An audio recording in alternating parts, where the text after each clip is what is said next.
Hello everybody, Joe Tactical here again. In this video I wanted to share with you a very universal piece of kit, and this is the SE6. This, if you had to have one knife to do it all, it's in this size category, at least for me. As I said many times before, I'm not an expert, I'm not military, I'm not law enforcement, but these are just my views and my opinions as I see it.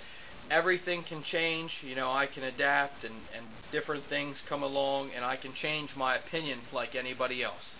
Alright, but this, for me, if I had to have one knife and one knife alone, it would be a medium size blade such as this. In the same size category as, excuse me, in the same size category as the Marine K-Bar.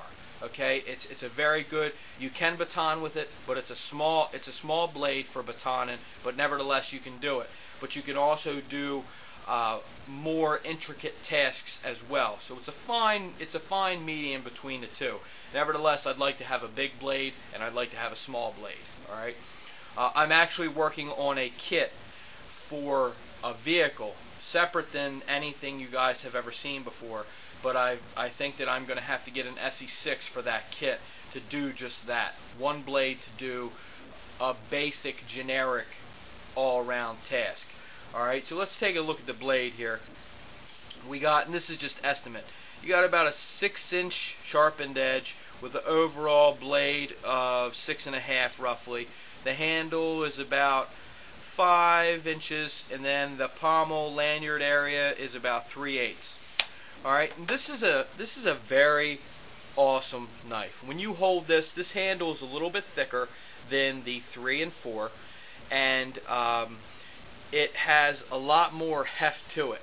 And I think that if you were going to use this for chopping, I don't really like using knives for chopping, but if you were going to, I think that this would be somewhat, I don't want to say decent, it would be doable. I'll say that. And if somebody else has different experiences, please let me know if there's any videos or whatever. I saw a couple videos.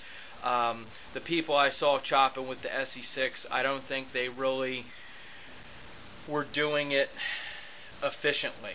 I'll say that. I think that, you know, and I'm going to definitely put this thing into the test very, very soon. I actually got this blade today, so I'm trying to bang out all these videos. But the handle, of course, is the same micarta, and it's put together with the flush-mounted Allen-headed screws. As I said many times before, you can run your finger across here and just feel, it feels like a custom knife as far as how perfect everything lines up. I really like that. The 1095 high carbon steel with the textured powder coat is awesome, awesome. I love it. I love it. I don't like too many stainless steels. They're harder to sharpen. And 1095 just works really good, and it's really resilient for an outdoor bushcraft steel, in my opinion.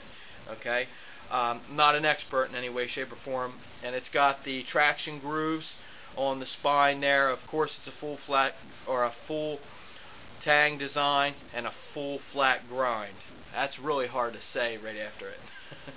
But this number here is 4130. Thought that's kind of cool. But it's just a really good knife, you know, plain edge, drop point for me, that's where it's at. The full flat grind, you know, there's no reason to really have any other grind other than the full flat grind.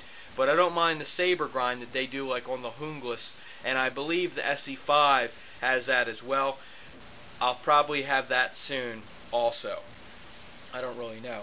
But just wanted to share that with you guys. Also, let me touch base on the sheath real quick. This is not Kydex. This is just a basic plastic sheath. It almost feels a cross between a cheaper plastic, unfortunately, and what other companies use. It's called Securex. But it's not bad and it works. Okay, and I know there's other places you can get a sheath out there for or whatever. I just look at it like this is going to do what I need it to do. It holds the knife. It locks in very good. This angle is very unusual. And that's in there. It rattles around a little bit, but that ain't a big deal. And then you can just push with your thumb as you pull it. And it comes right out. Hey, it's very low profile. doesn't stick out at the bottom any more than it has to.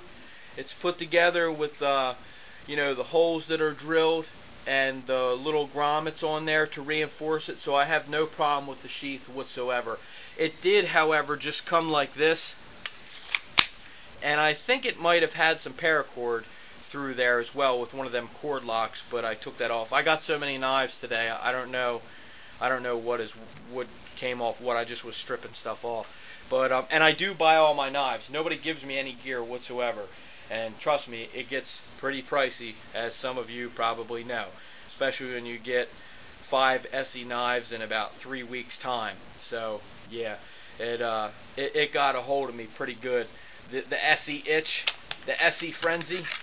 So that's the SE6. If you guys have any experience you want to share with me, you know, please feel free to drop me a line, good, bad, whatever. Just it's like I always say, guys, let's all learn from each other. I don't get paid for doing this. I do this strictly to share with others for whatever that's worth. You know, I mean, I'm not an expert, but I strongly feel like we can all learn something from each other. Life's a learning journey, so let's all learn from each other. Thank you for watching Joe Tactical.